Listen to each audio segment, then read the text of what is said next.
I want to go over the state of flow. Personally, what I have dealt with when I was learning stock trading is that our brain can only take up to 90 minutes in order to really concentrate on something. So an hour and a half.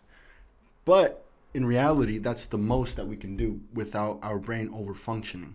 So, what I usually do when I'm learning something new is I like to take 15 to 30 minutes to actually concentrate on the work I'm actually doing. And then 5 minutes to 10 minutes, I don't stare at my phone. I like to go outside, go for a walk or something like that. Because what happens is when you go on that walk, you're actually able to input more information, and your memory is able to like keep up with information that you're intaking, basically. Yeah. So when you go back to 30 minutes of concentration, it seems more effortlessly in getting in the flow state. That's one of the ways that that our brain releases dopamine, and this dopamine can come from a variety of ways. Curiosity is one of the ways. It's a free, how do I explain it? Like source. A free source of dopamine. So like, if you ever fall in love, or you ever have fallen in love with like this chick or anybody, you notice your eyes start to dilate. You're more concentrated. You can like focus on that person more, and it happens with not only falling in love, but with like doing a skill that you really like, or like an athlete like skiing.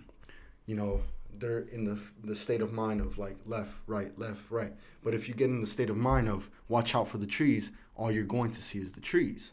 Yep. And so athletes talk about like the voice, where they hear it in their head, where they're basically being I guess Guided in a sense. Yeah. Man, I am just It's all good. Hey, you're good. to I got your point. It's a good point.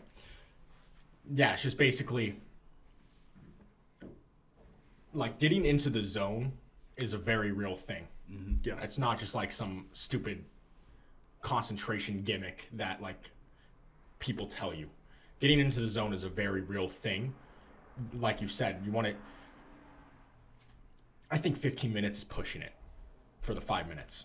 Right. I think you should push yourself to 30 minutes at least of concentration. Yeah. Because I feel like 15, then you're just like giving yourself an excuse to not be working. You know what I mean? Else. I think if the 30 minutes to 5 minute ratio is really good for like just, even if it's just getting up and walking around your room real quick. Yeah. Just like a 15 reset. minutes is I was giving it 15 minutes because it was like, maybe you need a little more, maybe you're not getting in the zone or something like that, and you need to, probably have a quiet place to actually sit and, concentrate on everything that's going to happen. Yeah. So like taking like a little, like a play, you basically, you do your work for 30 minutes to an hour, and you'll really concentrate on the work that you're doing. And then you give yourself 5 minutes to, to break, and then you come back and you do it repetitively, and you'll notice you can get way more work done than you could if you were just going straight upon hours of just doing work. Yeah. See, when it comes to like the whole flow and the zone and everything, with me, it comes to like when writing, right? Once I get started, it's like really easy. Everything's keep coming. I'm barely even thinking, even though my mind's moving like 1,000 miles an hour. It barely feels like I'm thinking. I'm like you said, I'm in the zone focusing. But the second I kind of slow down and stop, then I start focusing on mistakes, and then I come across writer's block, and then I can only see the mistakes. And now I'm like you said, once you start focusing on the trees, all you see are the trees, right? So I think the best way, personally, I wouldn't know how to get around like that part, but I can share with like when it comes to writing a writer's block, for example, right? Yeah. The best way to go around about doing that is just by forcing yourself to do it, even if you do not like it, because then you can clean it up later, if that makes sense. Yeah. In which case, that's like your most, because you're never gonna be really too happy, completely satisfied with something, because it's never gonna be 100% perfect, right? You're always gonna see the one mistake. But forcing yourself to go past it will allow you to continue to get back into that, basically, that zone area once you get over that little hill mark, if that makes sense. How about you, bro? Have you ever like gotten in the zone and like? Yeah, what I normally do is like if I'm working on something, right? Like for me, it's video editing, like for MOH here, like for the clips for the week, right? If I'm sitting there, I think it depends on the task as well. When it's super like repetitive, you can do it for longer than that 30 minutes. When it's something creative or like something super taxing on your mind, then you need to take like the 5-minute break after the 30. But for video editing, for me, I can go about like 2 hours. And then I start like getting distracted by things, right? Like, I don't know, and then I pick up my phone after the 2 hours. But as soon as I catch myself doing something that's a distraction, then I'm like, okay, I need my break. You know what I mean? Yeah. So my rule of thumb isn't watch the time and then as soon as that 30 minutes hit, I take a break. It's as soon as I find myself getting distracted, then I'm like, okay, now my brain needs a break, basically. Yeah. Yeah, don't get me wrong. That's personally, there are multiple techniques that you can go about getting in the state of like flow. But me personally, I do the 60 minutes of, getting in the zone, or until I actually can concentrate. And then that's when I'll, do an hour of, staying in the same place and just getting my work done. And then give myself 5 to 10 minutes to actually just calm down. Because it's like your brain needs a break. I would think of it like a muscle, because it is a muscle. You give it 5-10 minute break, and you go back into processing the information. Your memory will be better, and basically in that stuff. But don't get me wrong. There's multiple techniques, multiple ways. It's just I find, me personally, to find 60 minutes and then 5 minutes to work the best for me. Yeah, I mean. And what's it called? I guess in the state of flow, you have this face that it makes you seem like you're mad, when in reality you're just so concentrated. And like a partner will say like, "Oh, why are you mad?" Well, no, I'm just concentrating on what I have to do. So it's like it really puts you in that perception of like just one straight arrow line, like being able to stretch and not snap. Is basically what I think. It's like you give yourself like a problem. No. A situation. You put yourself in a situation or a skill that you want to learn, and basically it goes like a little bit above what you can already do. So that's being able to stretch like a rubber band and not snap. Basically. I also think there's a level to it, right? So like, let's say you find yourself every 15 minutes you're getting distracted. The issue isn't your brain in that case needing a break. What that is you not having enough discipline to continue. You know what I mean? So I think there's a level to it as well.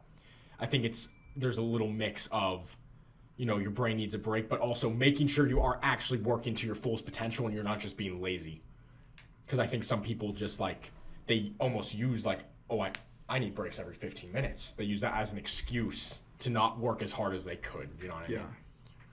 To get more work done, I would just say, 30 minutes and then 5. 30 minutes and then 5. Absolutely. Whatever works for you at the end of the day. Honestly. And if you're finding yourself getting really, I think your writer's block thing is interesting. Okay. Because like what English teachers always told me, right, is like, for example, the intro is the hardest part of an essay to write. So you just start with the rest of the essay. You don't. You go back to the intro.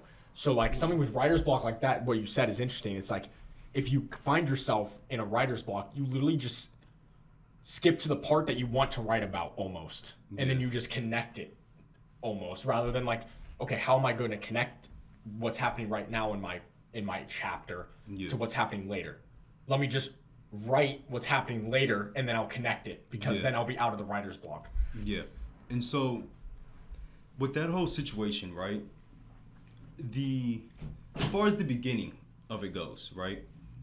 I've always been taught like this. You want to grab a reader's attention, right? That's for essay, whatever you're doing, you have to first off start by grabbing their attention.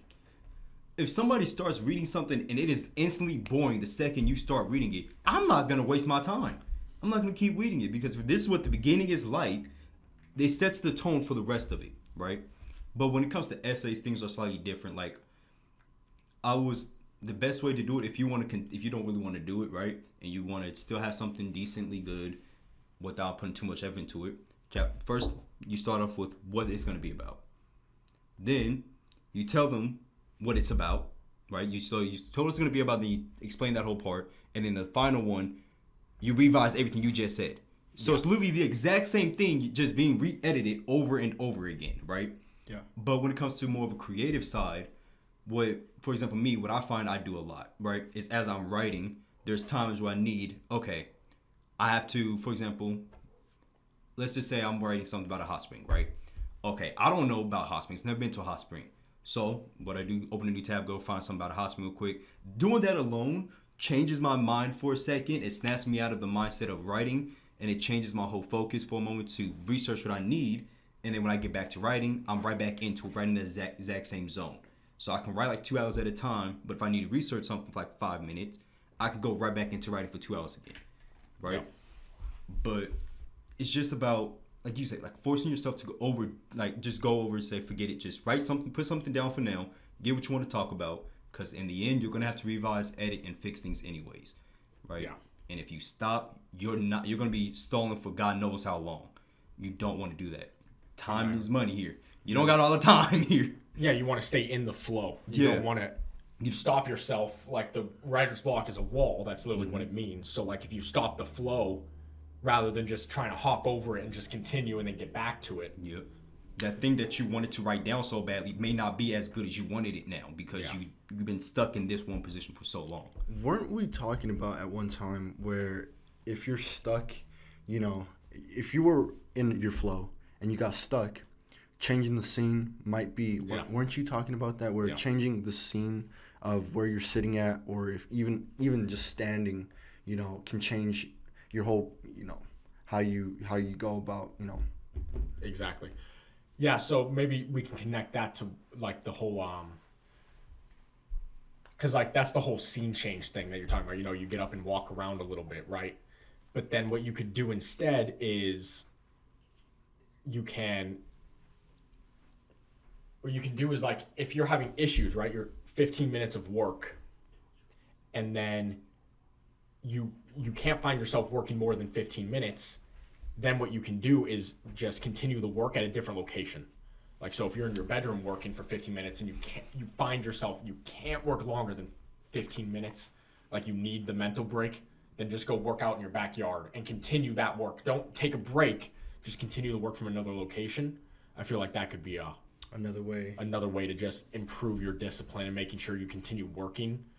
But maybe, and I'm sure that's harder with like if you have actual ADHD, not, some people, I have ADHD. No, like you have actual ADHD, then I feel like that could be a good way just to make sure you're getting the breaks you need, but also changing the scenery to make sure you're working for long enough, being productive enough. Maybe like burst duration. Yeah. It's like 15 and then 3 minutes of like rest. Yeah, you know what I mean? That's the thing, like the ADHD is a whole nother issue. That I shouldn't have brought that up because that's a whole nother issue, but that's another issue. There we go. It's important to stay in your zone. It really is. Yeah. Oh, yeah. I agree. Yeah. And like you said, some of the symbols change your scenery. Like, for example, right? I can be reading something. I'll be reading like let's say a comic, right, in my bed, right? Same one, I'm reading, head starts hurting. I literally just flip sides and I'm good again, just like, because I'm seeing something different now. I'm like, got the sun, got the window and everything, cool.